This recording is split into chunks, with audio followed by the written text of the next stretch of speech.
Hello and welcome. Thank you for joining me on this audio journey, one that might just change the way you look at many things in your life. Before we begin, let me ask you a question. Is there a big dream inside of you? A goal you want to achieve or a step you wish you could take, but there's a small voice in your head that holds you back? A voice that tells you, what if I fail? What will people say? You're not ready yet. That voice is the voice of fear. Fear is the shadow that follows all of us. It stops us from asking for that promotion at work, from starting our own project, or even from expressing our true feelings. We live as prisoners in a jail we built ourselves, holding the key in our own hands but too afraid to use it. Today, we're going to talk about that key. We're going to take a deep dive into one of the most influential books in self-development, Feel the Fear and Do It Anyway, by the great Susan Jeffers. This isn't just a summary. It's an exploration of the ideas and practical tools the author gave us to free ourselves from the grip of fear. Over the next 20 minutes, we will discover together why fear isn't the enemy and how we can turn it into our most powerful ally. So get ready, because this journey will empower you to look your fear in the eye and say, I hear you, but I'm not letting you stop me. The first step to overcoming anything is to understand it. Susan Jeffers explains that we often lump all our fears together. To simplify things, she breaks fear down into 3 levels. Level 1 is the surface level. This is the fear of things that happen or could happen. For example, the fear of public speaking, of making a big decision, of meeting new people, of getting sick, of getting older, of losing a loved one, or of changing careers. These are all fears tied to external events. They're the first things that come to mind when we say, I'm scared. But beneath this level, there's a deeper one, level 2. This fear is connected to our inner selves, to our ego. It's the fear of rejection, the fear of looking stupid, the fear of failure, or even the fear of success. Yes, some people fear success and the responsibilities that come with it. This level is all about our self-image and how we think other people see us. It's the fear that our dignity or our self-worth will be shaken.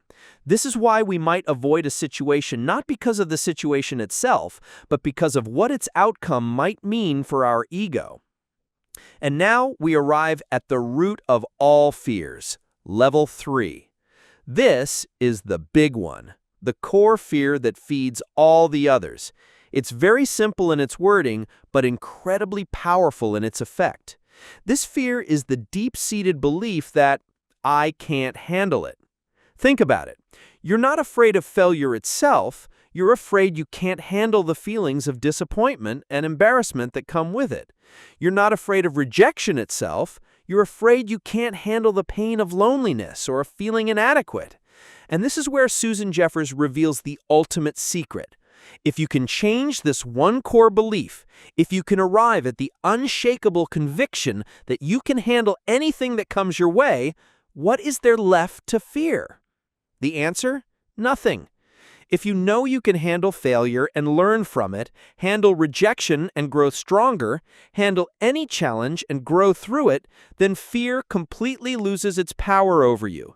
The idea isn't to stop storms from happening, but to build a ship that can sail through any sea. And that belief is your ship. Part 2. The 5 truths that will change your relationship with fear. Now that we understand the levels of fear, the author gives us 5 fundamental truths. These truths are like a new set of rules for the game of life, and we must constantly remind ourselves of them. Truth number 1. The fear will never go away as long as you continue to grow. This might sound discouraging, but it's actually fantastic news. It means that feeling fear is a sign that you are pushing your boundaries and stepping outside your comfort zone. It's an indicator that you are on the right path to development. The only person who feels no fear is the person who isn't trying anything new. So the next time you feel fear, don't say, "Oh no, I'm scared." Instead say, "Excellent. This means I'm learning and growing." Truth number 2. The only way to get rid of the fear of doing something is to go out and do it. Have you ever spent days or weeks worrying about a difficult phone call? Then when you finally made it, you felt an instant sense of relief and said to yourself, that wasn't so bad after all. Fear grows in the garden of hesitation and procrastination. But action, even a small first step, is the water that puts out the fire of anxiety. Courage doesn't come first. It's a direct result of taking action despite fear. So here's the bottom line. The real enemy isn't fear. It's the hesitation and waiting that fear causes. Susan Jeffers' book doesn't teach us how to erase fear because that's impossible. Instead, it teaches us how to take action in spite of it. Always remember that courage is not the absence of fear. It's doing the thing you're afraid of. So don't wait for the fear to disappear before you start. Start now with one small step, and you will find that courage and confidence will follow you along the way. Everything you dream of is waiting for you on the other side of fear.